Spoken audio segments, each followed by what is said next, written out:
Recent surveys have shown that more than 1,000 people per day are moving to the state of Florida. With that being said, we're going to be talking about 7 things that you need to know before moving to Fort Lauderdale.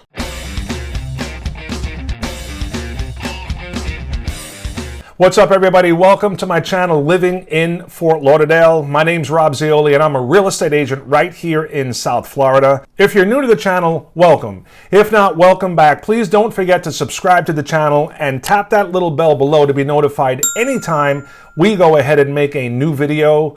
I have a passion for making videos about what it's like to live and play here in South Florida.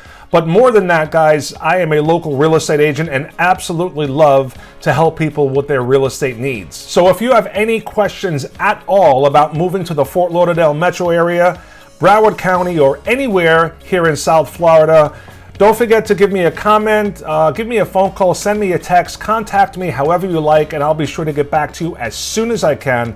And let's get right into the video. So the first thing you need to know about moving to Fort Lauderdale is the weather.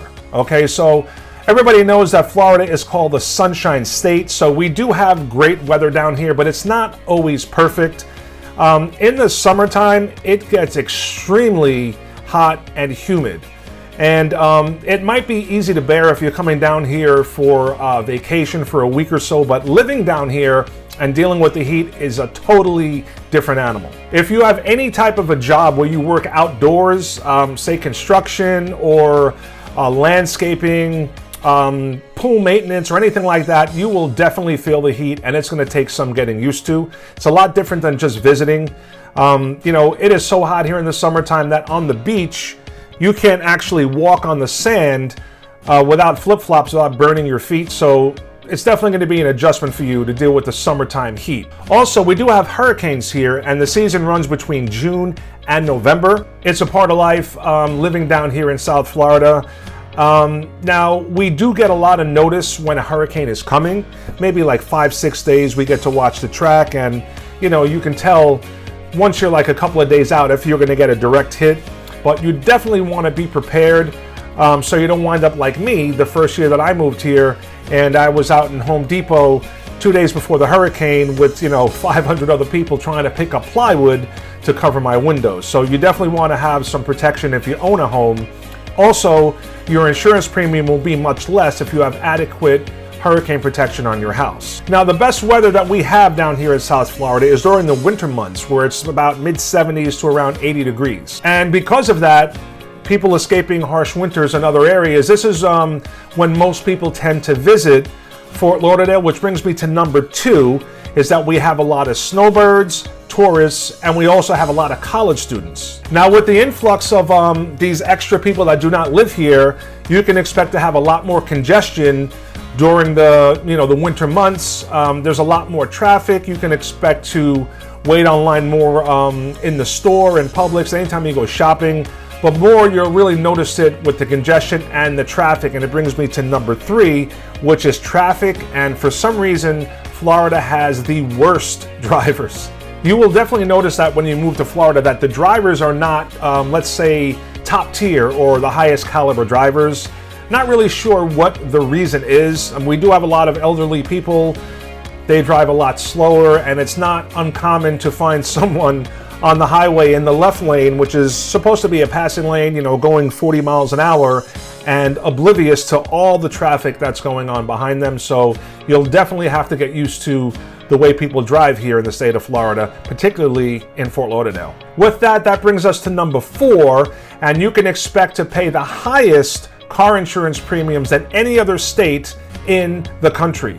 Now, the reason our car insurance is so high is that the insurance company classify a lot of our drivers as high-risk drivers, and they include snowbirds and elderly people, tourists that do not know the roads and the highways, as well as college students for the same reason. You got to remember, Florida is loaded with top tier colleges and universities, so we definitely do have a lot of college students down here as well, and they don't know the roads either. The fifth thing you need to know about Fort Lauderdale or moving to Fort Lauderdale is the amazing amount of activities that are available to you. Now, one thing that you'll definitely notice is that once you live here for a little while, you will absolutely start to live a much more active lifestyle. Now, down here in South Florida, there is just an incredible amount of parks. Some very popular ones is Flamingo Park, Markham Park, Hugh Taylor Birch State Park, and many, many others. Golfing, there's probably a golf course in every single city here in South Florida. Of course, we have about 24 miles of different beaches that you can go to, and let's not forget about boating. So if you've ever dreamed of having a boat and putting in a hard week's worth of work and coming out and enjoying your boat on the weekend, well, Fort Lauderdale and all of South Florida is definitely the place to be for that. There are over 42,000 registered yachts here in the greater Fort Lauderdale area, and every one of them has a place to park. So even if you don't own a home that has a dock, or you can't afford to purchase one with your own dock, there are tons and tons of marinas and canals and places for you to dock your boat or rent a space, or many other options for you to enjoy boating. And this incredible luxury that we have down here all throughout South Florida. And number 6, you might be saying to yourself, how can I afford a boat? I can't afford it.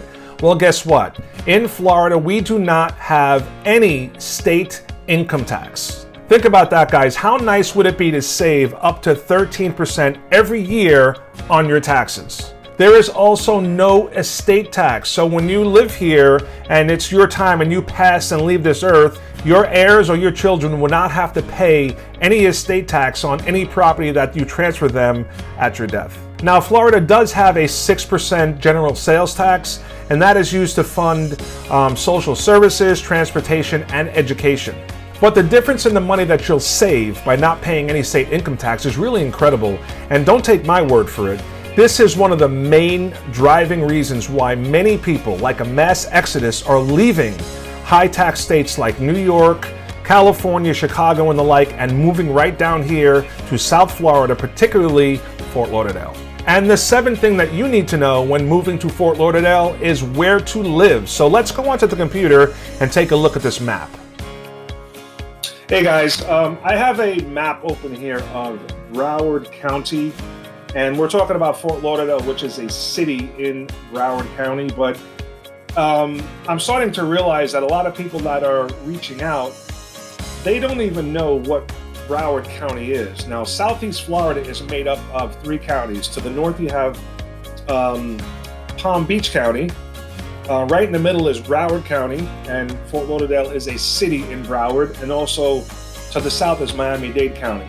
But Broward County is also known as Greater Fort Lauderdale. And why that's important is because if you come here to the Fort Lauderdale website, you'll see down here when it talks about neighborhoods, go down a little bit, and if I explore the neighborhoods and extend this map, you'll see there's about 31 different cities, all within, I think it's like a 26 or 30 mile radius in Broward County or Greater Fort Lauderdale. So you have many, many choices when moving to the Fort Lauderdale area. Now, if we start on the east coast here on the side by the beach, you're going to have a lot of condominiums, some high-rise condos, a lot of luxury condos going all the way up and down the coast here. As you get a little more towards the center, there's a lot of other condos, not as high-rise, but they're a lot closer to the beach where you can actually walk there. And the homes here, the single-family homes, tend to be older and a little bit smaller. So you'll notice the rooms are smaller, a little tighter, smaller closets. And as you get further west, the buildings, the homes are bigger, better layouts, in my opinion, bigger closet space and things like that. So there's a lot of different areas in here that most people don't know about and a lot of choices. So like in Plantation, there's some areas where you can get acre lots. A lot of people that have RVs and boats and things like that. Very, very popular. Plantation Acres is another area like that. That's also an equestrian area. So if you're into horses, they have horse stables there. Davie, Florida is another area, which is right around here. That's pretty much like the Nashville of Greater Fort Lauderdale. And that's another area where you could have horses, and it's an equestrian area, and it's not uncommon to see some people that have these big acre properties to have cows out there as well. So it really depends on lifestyle and price point. Parkland, Florida up here, extremely popular. It's more on the luxury end. They're still doing a lot of new construction there, gated community, great schools, but all of these different cities, these 31 different cities, you know, they're all different. They all have different price points, and it would all come down to lifestyle and I guess, you know, schools. There are a lot of great schools in Broward County and Greater Fort Lauderdale, but there are some areas that the schools are not as good. So you really need someone that knows all these different pockets and all these different cities to find the perfect place that you're looking for. So I just wanted to show you that there's a lot of diversity here. There's a lot of choices, and you don't only have to go downtown Fort Lauderdale. There's a lot of different places here, a lot of different cities that are very, very close that you have to choose from. Okay, thanks. And speaking of living here in Fort Lauderdale or anywhere in South Florida, we would absolutely love to help you with your real estate needs and helping you find that perfect place you might be thinking of moving to or just looking at. But again, in order to do that, you gotta reach out to us. So my information is gonna pop up again down below. You can give me a call, send me a text, give me a comment, contact me however you like to communicate, and I'll be sure to get back to you just as soon as I can. And until the next time, guys, thanks for watching the video, and I'll see you on the next one. Peace.